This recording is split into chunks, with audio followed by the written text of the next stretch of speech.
السلام علیکم، میں ڈاکٹر ذاکی یونان سے اور 29 نومبر کے اہم واقعات۔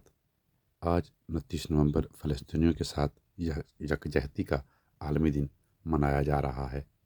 29 نومبر 526 کو شام کے اینٹی اوک شہر میں آنے والے بہت بڑے زلزلے میں 2.5 لاکھ لوگوں کی موت ہوئی۔ 29 نومبر 1349 میں جرمنی کے آکسبرگ شہر میں یہودیوں کی نسل کشی کی گئی۔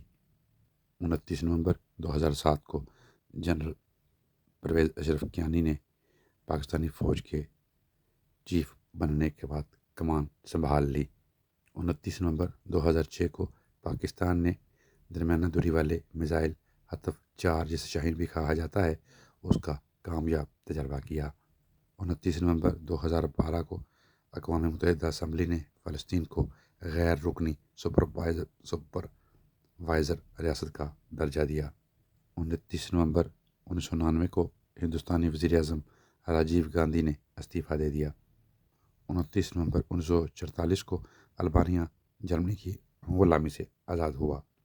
29 نومبر 1922 میں ماہرین آثار قدیمہ نے مصر کے قدیم شہنشاہ توتن خامن آمون کے مقبرے میں خزانہ ہونے کا اعلان کیا۔ 29 نومبر 1870 میں برطانیہ میں لازمی تعلیم قانون نافذ کیا گیا۔ 29 نومبر 1759 کو دلی کے بادشاہ عالمگیر دوئم کا قتل ہوا۔ 29 نومبر کے حوالے سے یہی معلومات تھیں۔ اجازت دیجیے، اپنا بہت سارا خیال رکھیں۔ ٹیک کیئر، اللہ حافظ۔